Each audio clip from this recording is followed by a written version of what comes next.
Now moving on to Real Madrid जो कि इनके राइवल है इस टाइम पे, एंड इनकी भी हम लोग वैसे ही बात करेंगे, उसी फ्लो में चलेंगे. सो बेसिकली हम लोग पहले बात करते हैं फॉर्मेशन की. फॉर्मेशन आई थिंक होने वाली 4-3-3 इस टाइम पे. जो पूरे साइंस मिले हैं हमें कार्लो एंसेलोटी के साथ, यही सोच देखने को मिला है कि वो सारे विंग्स एक्सप्लॉइट करने वाला है एज अ 4-3-3 फॉर्मेशन. वो रॉड्रिगो को भी स्टार्टर रखने वाला है इस टाइम पे, एंड इसलिए अगर वो 3 फॉरवर्ड है तो नेचुरली 4-3-3 में हो जाती है. मतलब रॉड्रिगो राइट विंगर होगा. Rodrygo right winger, Mbappe through the middle, Vinicius on the left. Now जो मिडफील्ड है इस टाइम पे, एंड यहाँ पे थोड़ा सैड पार्ट वही आएगा कि कामाविंगा जैसा क्वालिटी प्लेयर मिस आउट करने वाला है. बट आई थिंक मेरी मिडफील्ड जो होगी वो होगी जूड बेलिंगम, वैल्वर्डे और चुआमेनी. चुआमेनी एक सिंगल पिवट भी ऑपरेट कर सकता है. वैल्वर्डे का बेस्ट पार्ट यही है कि वो हर मैच में थ्रू आउट द 90 मिनट्स वो आगे पीछे कर सकता है. जो काम गावी कर सकता है वो चीज़ वैल्वर्डे कर सकता है. वैसी इंटेंसिटी वो प्रोवाइड कर सकता है. तो बेलिंगम का रोल क्यों चेंज करना है वो पिछले साल इतना अच्छा खेला? आई थिंक बेलिंगम के पास ये, देख इसको हम लोग टैक्टिक्स में और अच्छे से डिस्कस करेंगे, बट बेलिंगम के पास वो लिबर्टी होगी कि तू आगे जा. नीचे उसने बोली है कि वो गोल्स बॉक्स के जितना पास रहा है बेलिंगम उतना बेटर है, क्योंकि गोल्स भी मार सकता है. उसकी जो वो थर्ड मैन रन्स निकालने वाली एबिलिटी है, लेट रन्स निकालने वाली एबिलिटी है, जिससे वो गोल्स मार देता है, वो बहुत इंपॉर्टेंट है. तो आई थिंक जूड बेलिंगम के पास वो लिबर्टी होगी कि तू आगे जा, क्योंकि ये जो पीछे 2 प्लेयर्स हैं ये they are more than enough भाई, ये लोग आराम से कर लेंगे. बेस्ट पार्ट ये है कि मैड्रिड का कि इनके पास एक सिंगल पिवट खेलने वाला प्लेयर है जो कि एज अ सिंगल पिवट भी खेल सकता है, प्लस वैल्वर्डे एडेड है. तो जूड बेलिंगम के पास वो लिबर्टी तो होगी, बट आई थिंक एक स्लाइटली थोड़ा सा पीछे रोल देखने को मिलेगा, जिसके उसकी डिफेंसिव रिस्पॉन्सिबिलिटीज भी थोड़ी बढ़ जाएंगी. एंड जो डिफेंस है हमारा वो कुछ खास चेंज नहीं होने वाला. कार्निवल कह रहा हूँ, कारवाल जो है वो राइट बैक पे होगा. उसने प्रूव करा है भाई यूरो में कितना अच्छा इस टाइम पे भी. Ballon d'Or shots. रूडिगर और मिलेटो हमारी सेंटर बैक पेयरिंग होगी. एल्बा को अभी टाइम लगेगा आने में. मेंडी जो है वो हमारा लेफ्ट बैक होने वाला है. फ्रैन गार्सिया देना कि यहाँ पे अभी चांस नहीं मिलेगा. एंड कोर्ती हमारा गोलकीपर होने वाला है.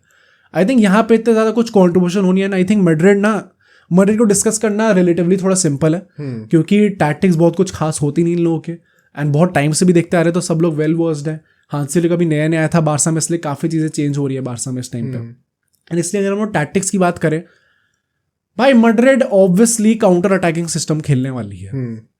क्यों खेलने वाली? जो लोग कह रहे हैं पोजीशन क्यों नहीं डोमिनेट करेगी, आई होप करे भी ना भाई. जिस टाइप की इनके पास स्पेस है, इनको पूरे मैच में 4 चांस मिलेंगे, लोग 4 गोल मार देंगे. ऐसा टाइप की इनके पास एफिशिएंट बहुत एफिशिएंट है. मतलब इस टाइम पे हम लोग देखें तो मिडफील्ड देखें, जूड बेलिंगम, वैल्वर्डे, चुआमेनी, तीनों फिजिकल प्लेयर्स हैं. आगे जो प्लेयर्स हैं विनीशियस, एम्बापे, रॉड्रिगो, तीनों मतलब स्पीडस्टर्स हैं इस टाइम पे. डिफेंस लाइन हमारी पूरी सॉर्टेड है. तो मतलब मैड्रिड के पास तो कोई एक्सक्यूज ही नहीं है किसी भी चीज़ का. अगर मतलब इस टाइम जो मैं एक्सपेक्टेशन बोलूंगा शायद थोड़े लोगों को अनरियलिस्टिक लगे, बट आई थिंक एक्सपेक्टेशन वही होनी चाहिए भाई. जो कि हम आज तक कभी जीते नहीं.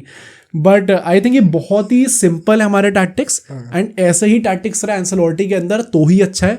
फालतू में कोई ज़रूरत नहीं है वो करने की हम लोग भाई पोजीशन डोमिनेट करेंगे, हमारी इतनी अच्छी टीम है ना. एंसेलोटी वैसे खेलने वाला है. तो तुम कह रहे हो कि क्या मोस्ट लाइकली होगा, बट क्या होना चाहिए? I think they should focus more on counter attacking.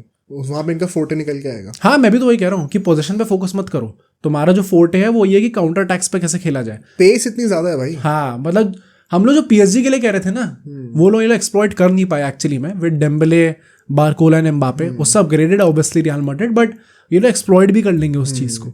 तो वो जब 3 आपके पास ऐसे फॉर्ड होते हैं ना कि आपने एक बॉल आगे निकाल दी, हम लोग कहते हैं ना एम्बापे भागता है, बॉल आगे निकाल दी एम्बापे भाग जाएगा. यहाँ पे 3 प्लेयर्स जो कि भाग जाएंगे.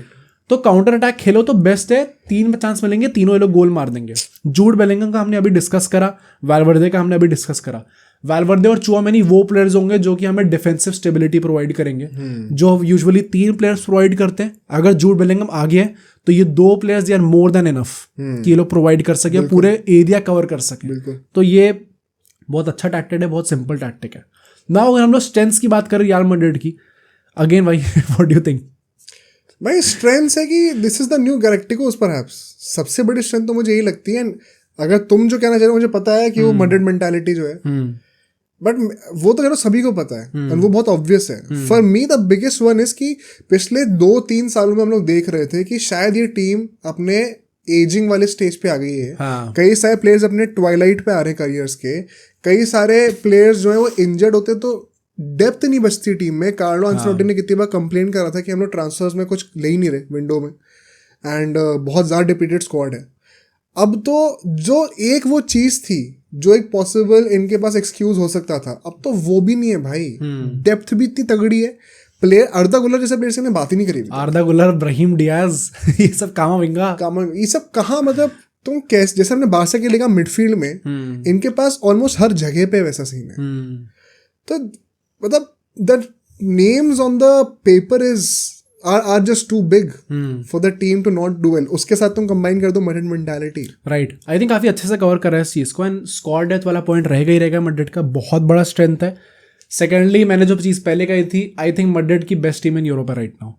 अब सिटी का कह सकते हो, आई थिंक भाई अगर सिटी कहेगा तो मैं मना नहीं करूंगा, on par with City if not better. क्योंकि मतलब हर प्लेयर इस टाइम पे इस कैलिबर का है। मतलब जूड बेलिंगम बैलन डोर के लिए लड़ रहा है, विनीशियस बैलन डोर के लिए लड़ रहा है।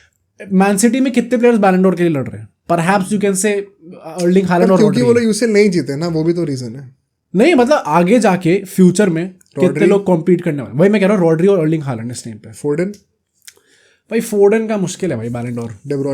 डेब्रोइना का तो अब नहीं होने वाला, तो उम्र हो गई, अब चांस नहीं है। 30+ तो हो ही है। तो क्या भाई, मेसी 37 36 पे जीता है। मेसी इज मेसी भाई। डेब्रोइना का सऊदी से लिंक्स आ रहे थे अभी। बट रिगार्डलेस आई थिंक यहाँ पे अभी यहाँ पे आपके पास जूड बेलिंगम है, आपके पास विनीशियस जूनियर है, जेन्युइन कंटेंडर्स जो होते हैं, किलियन एम्बापे हैं। ये तो ऐसे मतलब ये टॉप 3 आ सकते हैं भाई। हाँ एक्चुअली में तो जो एक टाइम पे वो बारसा के साथ हमें देखने को मिला था, चावी नेस्टा मेसी के साथ। हाँ वैसे टाइप का सिस्टम है। तो आई थिंक मेरे हिसाब से if you ask me, and then again, बहुत यूजुअली मैड्रिड फैंस ये चीज बोलेंगे नहीं, क्योंकि उन्हें अपने ऊपर वही वो जिंक्स नहीं मारना, अपने प्रेशर नहीं होना।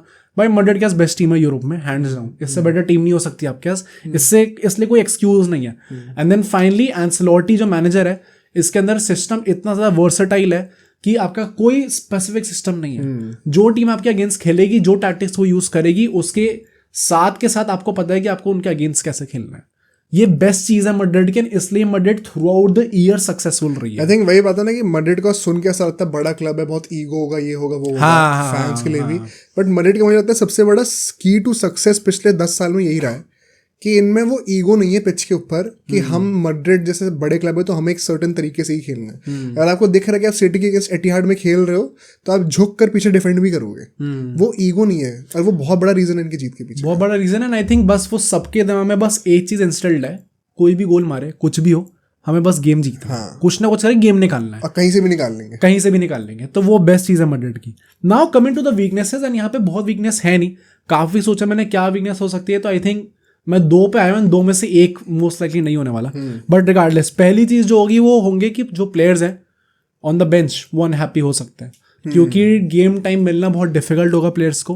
ऑल्दो एंसेलोटी स्क्वाड रोटेशन की बात तो ऐसे कर रहा था, उसने कहा I have a new idea, ऐसे करके तो लगा भाई ये तो कोई नई चीज बता दी क्या उसने। बट स्क्वाड रोटेशन होगी, उसने चीज एम्फोसिस डाला है। अर्दा गुलर का अब एक बड़ा रोल मिलने वाला है। अब यूसीएल का फॉर्मेट चेंज हो रहा तो हो सकता है और देखने को मिले। तो आई थिंक स्क्वाड रोटेशन देखने को मिलेगा, तो शायद ये चीज़ कम हो जाए। बट देन अगेन भाई, जो क्वालिटी ऑफ प्लेयर्स है, ऐसा कैसे हो सकता है यार? मतलब कोई और टीम में जाएंगे तो ये लोग स्टार्टर्स होंगे भाई। ब्राहिम डियाज ने तो पिछले सीजन ऐसे परफॉर्म कर दिया, प्री सीजन में गोल मारे कि वो तो एक्सपर्ट यही करेगा ना अपने मन में कि मैंने जो करना था वो कर दिया भाई, और क्या कर सकता हूँ मैं। But then again we will find him on the bench, क्योंकि बाकी प्लेयर्स की क्वालिटी इतनी ज्यादा अच्छी है। बेस्ट मैनेजर जो भी हो सकता है, perhaps one of the best Ancelotti है। इसलिए मुझे लगता है कि चीज रिड्यूस होगी। बट एक बंदा जो उस लेवल पे खेल रहा है, मैं मान ही नहीं सकता भाई कि वो दुखी ना हो। अभी हमने एंड्रिक की बात नहीं करी है भाई, एंड्रिक की बात भी नहीं करी है। तो आई थिंक एंड्रिक का आई थिंक वैसा रोल होगा जैसा अर्दा गुलर का इस सीजन में था कि खिलाना तो वैसे भी नहीं चाहिए। हाँ, मैं तो बस कह रहा हूँ कि इतनी डेप्थ है, हमने अभी एंड्रिक की बात भी नहीं करी है जो इनका स्टार बॉय है। राइट, तो एक ये हो सकता है। सेकंड, जो कि लोगों ने बहुत बोला है कि ईगो क्लैशेस हो सकते हैं। I don't think so. हाँ सेम, मुझे लगता नहीं कि ईगो क्लैश होगा। बट देन अगेन मतलब कुछ ना कुछ मेंशन करना तो मैंने कर दिया ईगो क्लैश होने का, क्योंकि वही ना भाई, अगर 3 प्लेयर बैलन डोर के लिए भिड़ रहे हैं तो यू वुड एक्सपेक्ट कि तीनों के आपस में राइवलरी भी होगी। बट एम्बापे जितने अच्छे से सेटल इन हो रहा है इस टाइम पे मैड्रिड में, सब लोग का भाईचारा है आपस में, ये लोग एक दूसरे को ही बैलन डोर के लिए कहते रहते हैं। तो वो जो ईगो इशूज है, आई हाईली डाउट कि ये चीज़ होने वाली है मैड्रिड के अंदर। प्लस कुछ हो ना हो, मॉडरेच है उस टाइम पे एज अ लीडर, एंसेलोटी है, फ्लोरेंटिनो पेरेस है जो कि इन सबको चेक में रखने के लिए रेडी है। सही बात है। तो बहुत मुश्किल है कि ये चीज़ हो। And so finally coming to the opportunities, पहला प्लेयर ऑब्वियसली कौन होगा? एम्बापे। पहला सीजन है, उसे आती अपनी वो वर्थ प्रूफ करनी होगी। इसलिए आई थिंक एम्बापे मतलब बहुत ऑब्वियस लाइन है क्या ना, बट एम्बापे वो प्लेयर है जिसपे सबकी आंखें होंगी एंड सब लोग एक्सपेक्ट करेंगे कि ये अननेचुरल नंबर्स टॉप स्कोरर बनना पड़ेगा, यूसीएल का भी गोल्डन बूट जीतना पड़ेगा भाई। गोल्डन बूट जीतना अब तो मतलब पीएसजी वाला कोटा नहीं है, अब मैड्रिड में आ गए, अब अर्लिंग हालैंड से आपको ज्यादा गोल मारने हैं, बैलन डोर के लिए होगा उसका, यूसीएल में परफॉर्म करना पड़ेगा, तो एम्बापे बहुत ज्यादा एक्सपेक्टेशन है। We could see Mbappe winning his first Ballon d'Or, हो सकता है एक्चुअली, हो सकता है। सो आई थिंक एम्बापे वही बंदा है जिसकी सबसे बड़ी अपॉर्चुनिटी होगी उसके पास। सेकंड आई थिंक आर्दा गुलर हो सकता है, एंड आर्दा गुलर का जो हम लोग कह रहे हैं ना ये रोल उसका इंक्रीज होने वाला है, अगर वो परफॉर्म करेगा तो एंसेलोटी का और कोई रीजन है नहीं उस चीज को बैठाने का। रॉड्रिगो की चीज हमने देखी है कि वो throughout the season consistent रहने में थोड़ी प्रॉब्लम होती है। राइट विंगर बना रहा आर्दा गुलर को, हाँ वो खेलेगा, राइट विंगर खेलता है वो, मतलब फेनेरबाचे में भी खेलता था ना, ओरिजिनल पोजीशन उसकी जो एक्चुअली में वो तो नंबर 10 ही है, मतलब नंबर 10 राइट। अब वो लेफ्ट फुटेड है तो आई डोंट थिंक उतनी प्रॉब्लम होनी चाहिए उससे, एंड अपना उसके अंदर टर्की में भी तो राइट विंग ही खेल रहा था, सो आई थिंक इतनी प्रॉब्लम नहीं होगी। बट रॉड्रिगो ही वो बंदा है जो कि कंसिस्टेंट रहने में प्रॉब्लम रहती है। अगर वो बेंच होता है और आर्दा गुलर की जैसी क्वालिटी हमें देखने को मिली है वो throughout the season improve ही होगा। अगर वो इम्प्रूव होके परफॉर्म करता है तो आई थिंक बहुत ही अच्छा चांस है कि आर्दा गुलर को हमें एक एक्सटेंडेड पीरियड तक देखने को मिले, एंड उसमें वो कैसा परफॉर्म करता है, बहुत बड़ी अपॉर्चुनिटी आर्दा गुलर के पास। एंड फाइनली जो बंदा है जिसके बारे में बात करूंगा, सरप्राइजिंगली जूड बेलिंगम नहीं है इसके अंदर। आई थिंक जो बंदा है वो विनीशियस जूनियर है। एज ऑफ नाउ अब तक रियल मैड्रिड को ऐसा कहा जाता है कि विनीशियस की टीम है, एंड वो चीज अब छिनने वाली है, तुम वेदर यू लाइक इट और नॉट, अभी एम्बापे की टीम है। तो गंदा लगता है कहते हुए, बट वो चीज कैसे हैंडल करता है, क्या वो मतलब इतना आउटपुट प्रोड्यूस कर पाता है कि उसी लेवल पर रेलेवेंट रहे, क्योंकि वो मतलब हम लोग कुछ भी कह रहे बहुत ह्यूमन इमोशन है भाई, जेलिसी कुछ हद तक तो होगी।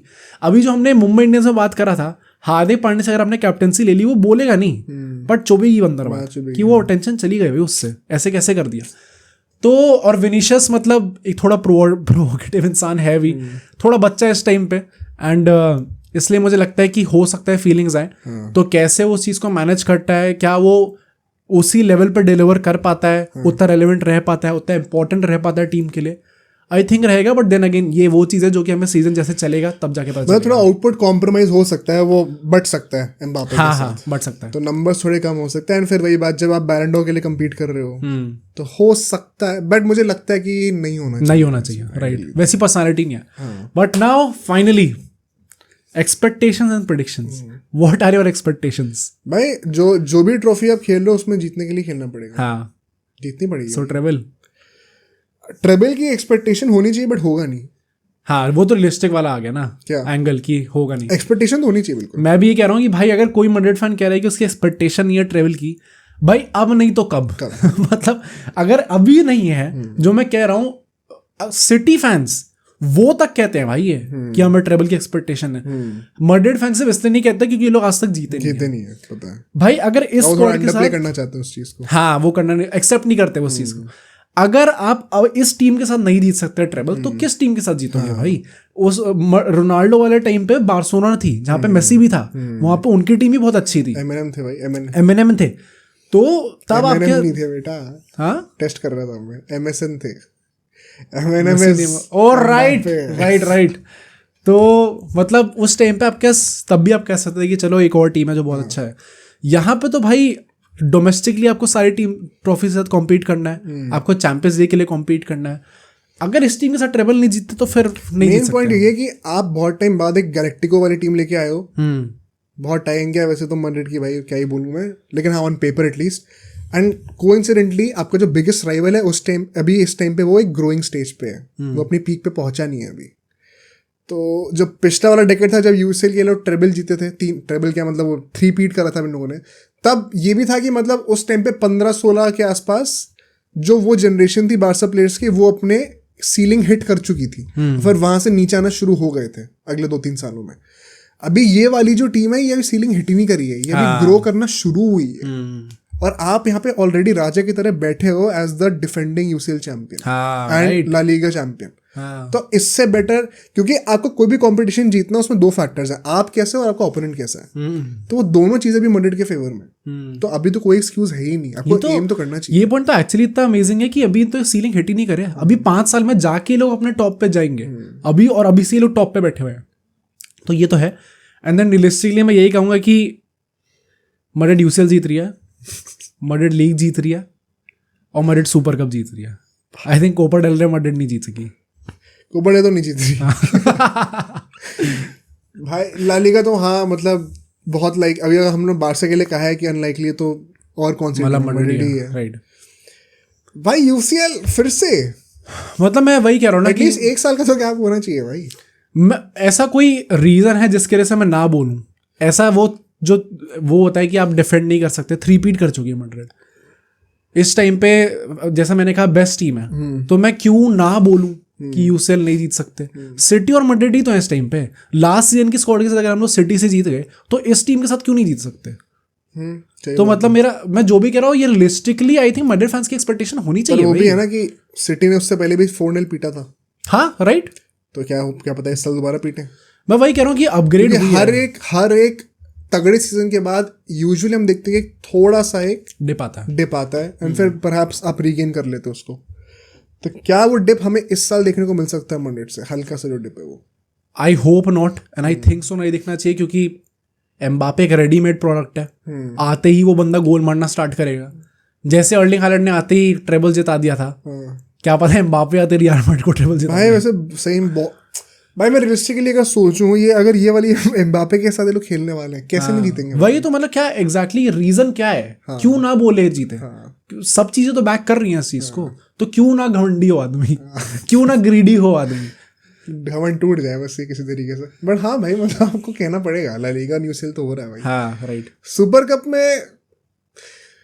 कप भी हो सकता है वैसे, आई होप ना हो, बट ये 2 ट्रॉफीज तो लग रहा है भाई जो मेजर ट्रॉफीज है। अब सोचो अगर ये क्लिप इतनी बढ़िया थी तो पूरा का पूरा पॉडकास्ट कितना बढ़िया होगा। तो अगर आपको इसी क्लिप का पूरा पॉडकास्ट देखना है तो यहाँ पे क्लिक करिए, और अगर आपको ऐसे ही और क्लिप्स बिंज वॉच करनी है तो यहाँ पे क्लिक करिए।